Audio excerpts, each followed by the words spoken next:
In this exercise, we will create a template so that every index created in future have the default mapping as we want.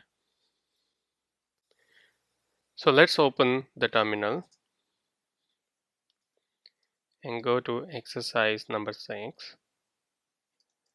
And there you will find two files.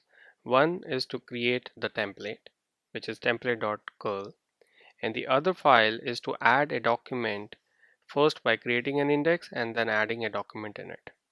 Alright, so let's open the template file first because we want to apply the template in Elasticsearch before we go ahead and create the index.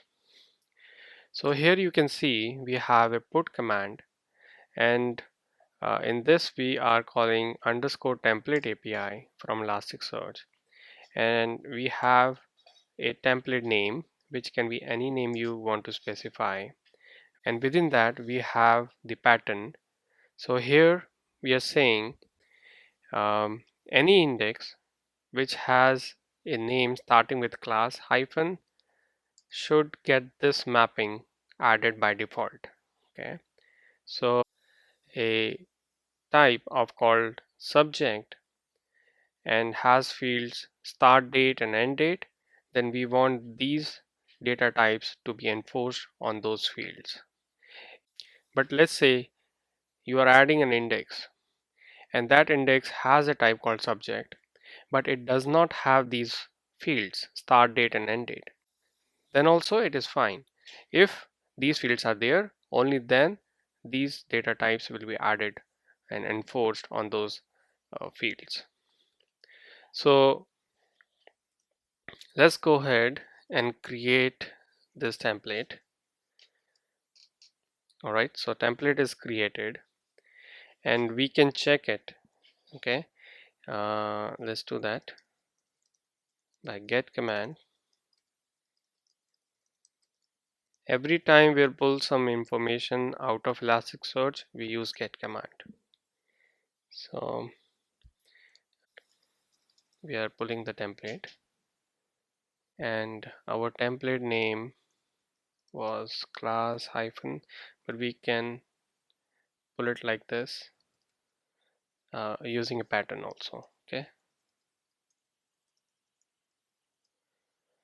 so here you can see Elasticsearch returned with the template which we had defined, and it has the fields mappings.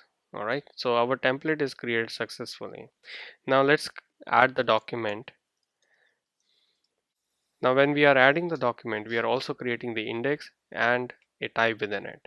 Okay, so our new index will be called class hyphen es, and it has a type called subject, and we are adding a document with id 1, and this document has fields subject id, subject, about, and start and end date.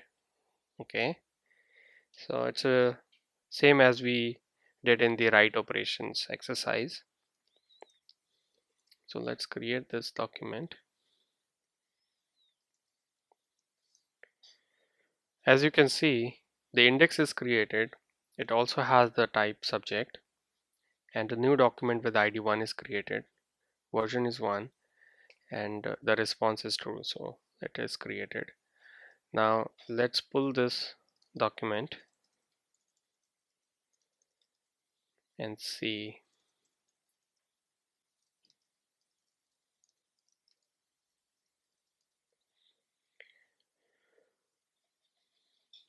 So our index is class es, subject is the type, and document id is 1. Alright, so you can see the document we created under underscore source tag. Alright, so I encourage you to add more templates and add more fields and try it out and see what happens. Okay, I see you in the next class.